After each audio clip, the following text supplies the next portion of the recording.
take a breath, and not the kind you take to survive, the kind you take to observe. Because what you're experiencing right now isn't just fear, it's exposure. Exposure of systems, exposure of assumptions, exposure of identities you didn't even realize you were wearing. Oil shortages, AI displacing labor, energy constraints, controlled movement, inflation stretching reality into something unfamiliar, and suddenly, the life you thought was normal is revealing itself to have been negotiated. Not guaranteed, negotiated. This is the mirror.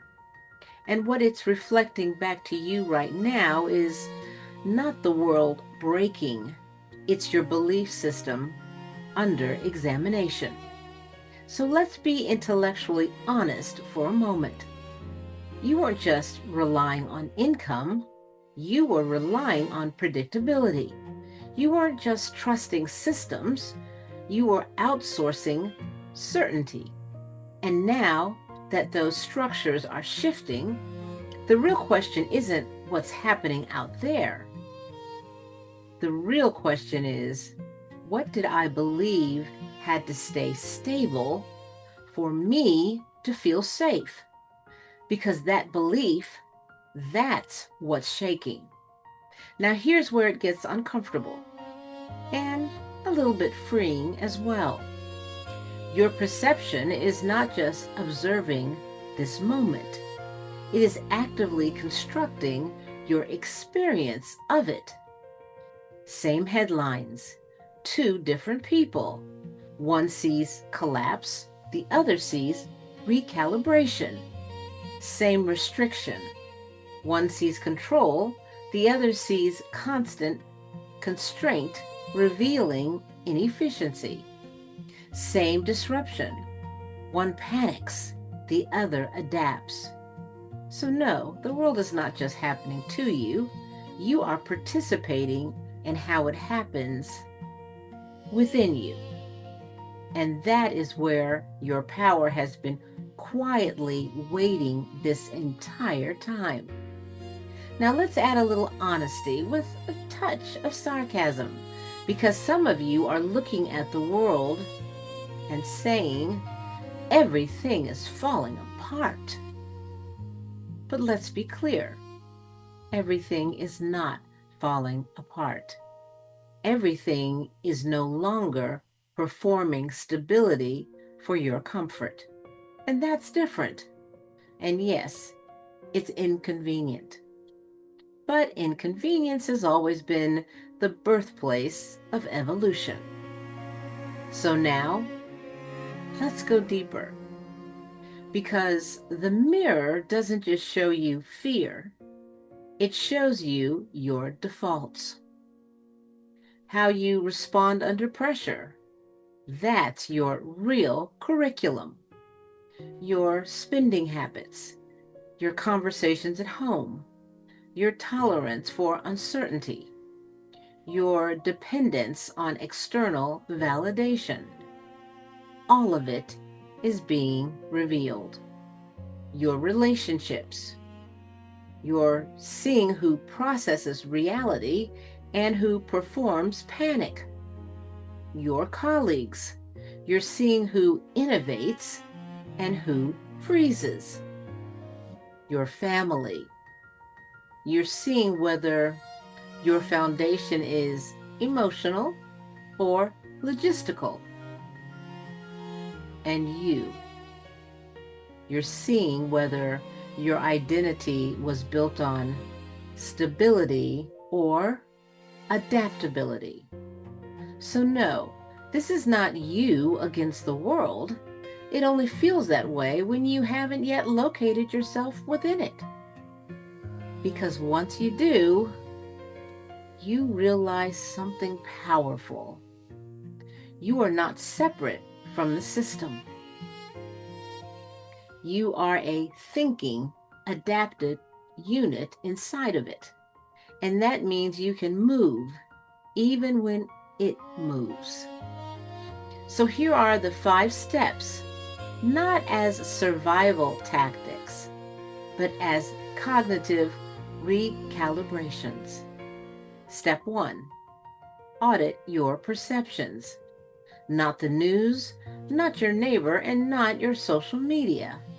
Your perception. Ask yourself, am I interpreting this moment, or am I inheriting someone else's fear about it? Because perception is not passive, it's predictive. What about what you believe about today? Will it quietly design your tomorrow? Well, choose carefully. Step 2, redefine security. Security is no longer nothing changes. Security is I can respond when it does. That means knowledge, flexibility, and awareness. It means understanding your resources, your skills, your options, because the most stable system in a shifting world is a prepared mind. Step 3, reconstruct your value. If AI can replace what you do, then your value was never in what you did. It was in how narrowly you defined it. So expand, think, create, connect, solve. Value is not disappearing, it's becoming less mechanical and more human. And ironically, the more human you become, the more irreplaceable you are. Step 4, strengthen your internal ecosystem. Your household is not just a place, it's a system. Emotional regulation, communication, shared strategy.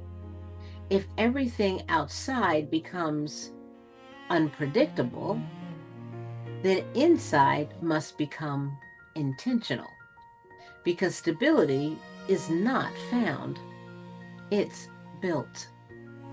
And yes, that might mean uncomfortable conversations. Good.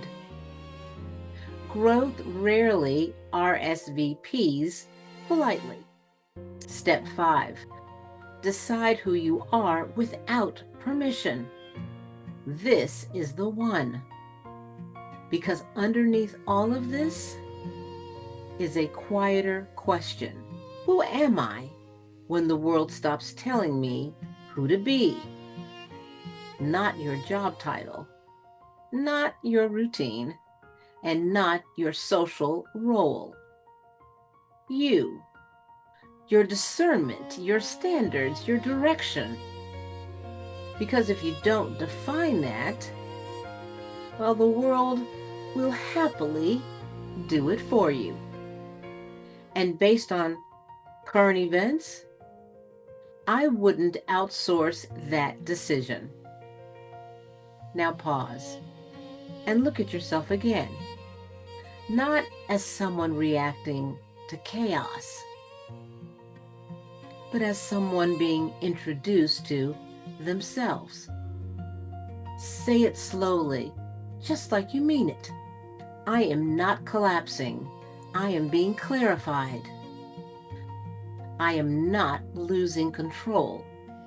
I am discovering where it actually exists. I do not need the world to stabilize for me to stand. Because here's the truth. The academic, the spiritual, the human truth. Systems change. Markets shift. Energy fluctuates. Technology evolves. But the individuals who learn how to think, adapt, and remain internally anchored, they don't just survive, they redefine the environment they're in. So no, don't let the world fracture your thoughts about you. because fractured thinking creates fractured outcomes. Instead, see clearly, choose deliberately, move intelligently, and take with you the people who are willing to grow. And for those who aren't, well, wish them well, but don't shrink to stay aligned. This is the mirror, and what it's showing you right now is not the end of your stability. It's the beginning of your authorship. Now go and make it yours. Good night.